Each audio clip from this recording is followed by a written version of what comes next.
السلام علیکم ناظرین، جہازی میڈیا کے رمضانی مسائل کا 20واں ایپیسوڈ آپ کی خدمت میں پیش ہے اور شروع کرتے ہیں مضامین کا سلسلہ۔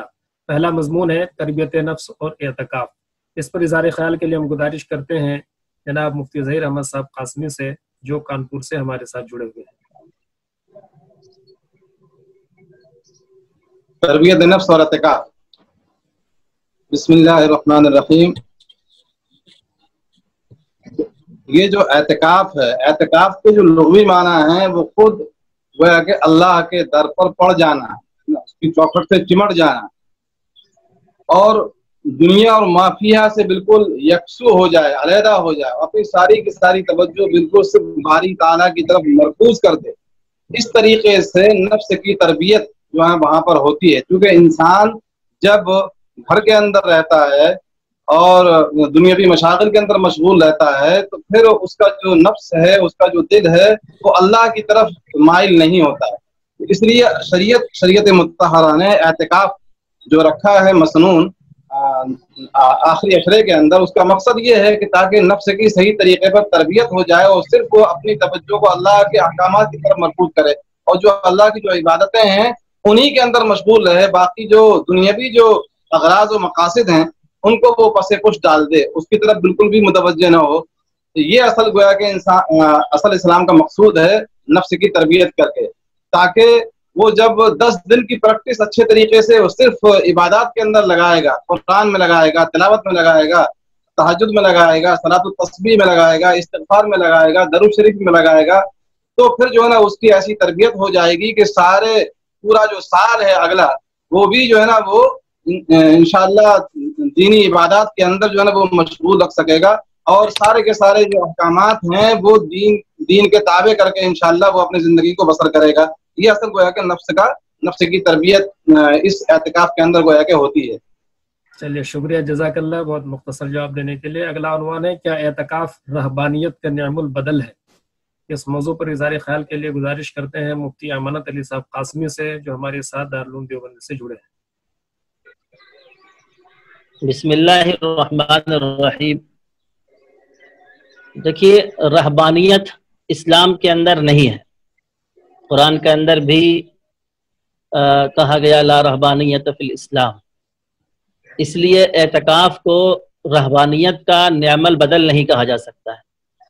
البتہ اعتکاف یہ اللہ تعالیٰ سے اپنے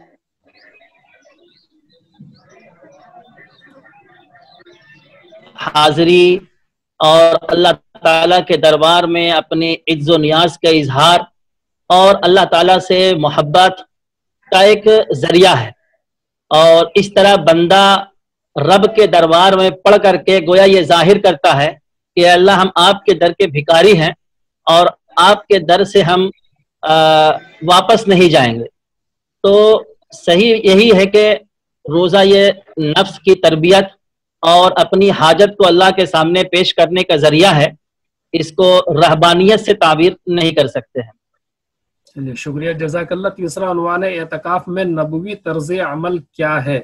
مفتی خلیل احمد صاحب قاسمی، جو بھاگلپور سے ہمارے ساتھ جڑے ہیں۔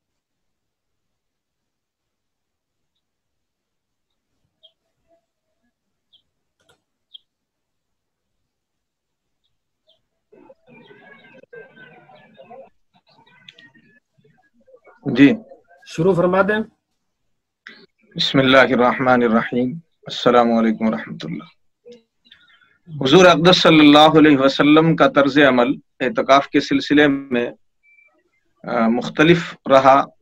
عموماً تو آپ اخیر عشرے کا اعتکاف فرمایا کرتے تھے، لیکن حضرت ابو سعید خدری رضی اللہ عنہ کی روایت ہے مسلم شریف میں کہ آپ نے ایک مرتبہ پورے 30 دن کا بھی اعتکاف فرمایا۔ پہلے عشرے کا اعتکاف کیا، پھر دوسرے کا کیا، پھر آپ نے یہ فرمایا کہ میں نے شب قدر کی تلاش میں کیا تھا پہلے عشرے کا، دوسرے عشرے کا، مجھے یہ بتلایا گیا کہ تیسرے عشرے کے اندر شب قدر ہے، لہذا جو اعتکاف کو جاری رکھنا چاہے وہ میقات اعتکاف کرے۔ اور آخری مرتبہ آپ نے جو ہے 20 دن کا اعتکاف فرمایا ہے۔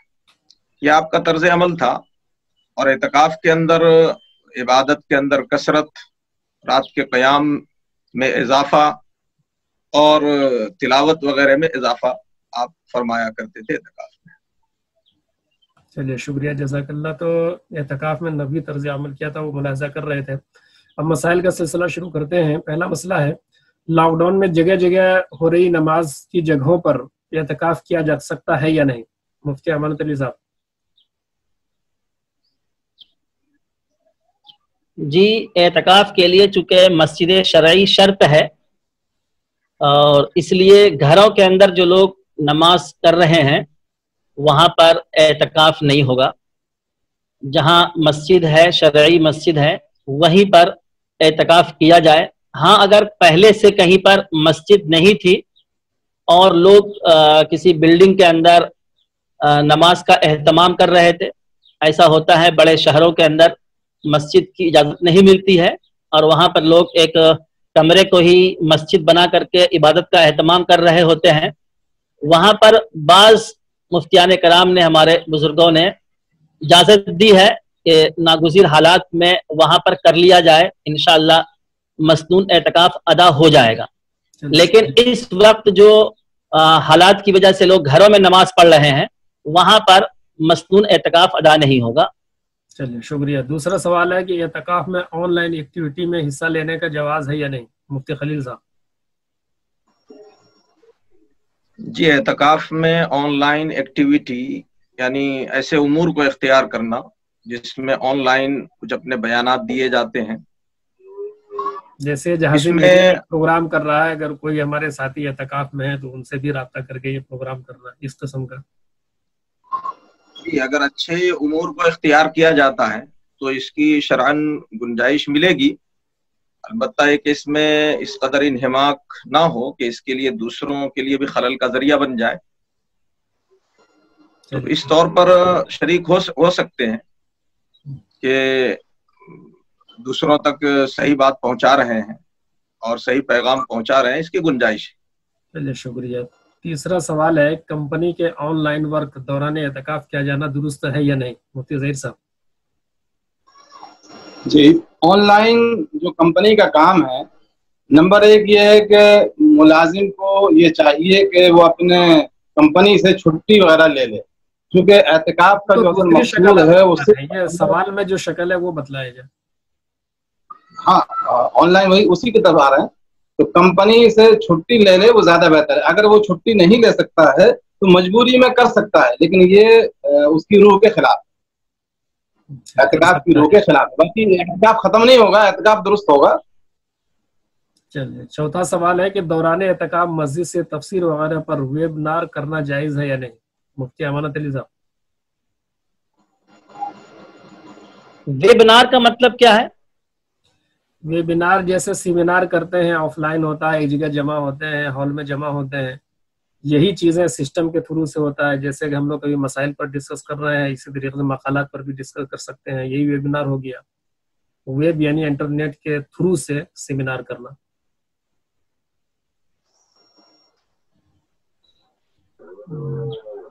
جی، آواز آ رہی ہے ہماری؟ ہاں ہاں آ رہی ہے، آپ بولیے۔ تفسیر وغیرہ دینی امور کے اندر اعتکاف کی حالت میں شرکت کر سکتے ہیں، اس میں کوئی حرج کی بات نہیں ہے۔ چلیے شکریہ۔ پانچواں سوال ہے دوران اعتکاف ملی ضرورت سے 2 گھنٹے مسجد سے غائب رہا پھر آ گیا تو ایسے اعتکاف کا کیا حکم ہے؟ مفتی خلیل صاحب۔ جی، ملی ضرورت بڑی اہمیت کی حامل ہے، اس کا اپنی جگہ پر مقام ہے، لیکن اعتکاف کے لیے کچھ شرائط ہیں۔ اعتکاف کی حالت میں اگر ملی ضرورت کے لیے نکلے گا تو پھر اس کا اعتکاف باقی نہیں رہے گا، مسنون اعتکاف۔ جیسے 2 گھنٹے کے بعد پھر واپس آ گیا تو کیا آگے قضا کرنی پڑے گی اس اعتکاف کی یا پھر یہی کنٹینیو کافی ہو جائے گی؟ آگے جب قضا کی باری آئے گی تو اصلاً تو یہ ہے کہ جتنے دن باقی رہ گئے ان کی قضا کر لے تو بہتر ہے، ورنہ جس دن اعتکاف فاسد ہوا ہے اس دن کی قضا اس کے ذمہ روزے کے ساتھ ضروری ہوگی۔ پانچواں سوال یہ ہے کہ کسی کی حاجت روائی افضلیت کے حامل ہے یا اعتکاف؟ مفتی ظہیر صاحب۔ جی، اگر جو ہے ایسی کوئی ضرورت پیش آ جائے تو کسی شخص کی حاجت روائی کو ترجیح دینا چاہیے۔ چنانچہ سے حضرت ابن عباس رضی اللہ تعالیٰ عنہ نے ایک شخص آیا تھا تو اس کی حاجت روائی کے لیے اپنا اعتکاف چھوڑ دیا تھا، کیونکہ اس حدیث کے اندر واضح طور پر فرمایا کہ جو آدمی کسی شخص کی حاجت روائی کے لیے نکلتا ہے تو 10 سال کے اعتکاف سے بھی زیادہ جو ہے نا اس کا اجر ہے. تو اس لیے ہم سمجھتے ہیں کہ ایسے موقع پر دوسرے کی حاجت روائی کو ترجیح دینا چاہیے اور اپنے اعتکاف کی قضا کر لیں. 7واں سوال ہے کہ اعتکاف میں وقت کاٹنے کے لیے موبائل کے استعمال کا کیا حکم ہے؟ مفتی امانت علی صاحب. دیکھیے اعتکاف کا مقصد ہوتا ہے اللہ تعالیٰ کے دربار میں حاضر ہو کر کے اللہ سے لو لگانا. اب اگر اس کو مسجد میں رہ کر کے موبائل سے لو لگانا ہے تو پھر اس کو اعتکاف ہی نہیں کرنا چاہیے. اس لیے میں سمجھتا ہوں کہ بلا ضرورت موبائل کا استعمال کرنا یہ مکروہ ہے. 8واں اور آخری سوال ہے کہ اعتکاف کے روح کے خلاف ہے. 8واں سوال ہے کہ کچھ لوگ موبائل دیکھتے رمضان المبارک کے شب بیداری کرتے ہیں، ایسے عمل کا شرعاً کیا حکم ہے؟ مفتی خلیل صاحب. جی، موبائل کے ذریعے سے اگر کوئی وہ مسئلے مسائل کی چیزیں دیکھ رہا ہے یا مسئلے مسائل دوسروں تک پہنچا رہا ہے تو اس کی تو گنجائش ہوگی، لیکن اگر اس کے علاوہ دیگر امور میں اپنا وقت صرف کر رہا ہے موبائل کے ذریعے سے اور اسی کو شب بیداری سمجھتا ہے تو یہ غلط ہے. شب بیداری کا مقصد اور مطلب یہی ہے کہ اللہ کی عبادت میں رات کو گزارا جائے. تو اگر ایسے گزارتے ہیں تو کیا ثواب ملے گا یا عذاب ہوگا؟ جو غلط کام وہ کرے گا اس کا گناہ ہوگا اس کو، اور خاص طور سے رمضان میں اس کا گناہ بڑھ جائے گا. چلیے شکریہ، جزاک اللہ. ناظرین یہ تھے سوالات اور ان کے جوابات. وقت کی قلت ہے اس لیے اس پروگرام کو یہ پر ختم کرنا پڑے گا. اگر آپ کے بھی کچھ سوالات ہیں تو ہمیں بھیج سکتے ہیں، انشاءاللہ ان کے جواب دینے کی کوشش کی جائے گی. کل پھر ملیں گے، تب تک کے لیے خدا حافظ.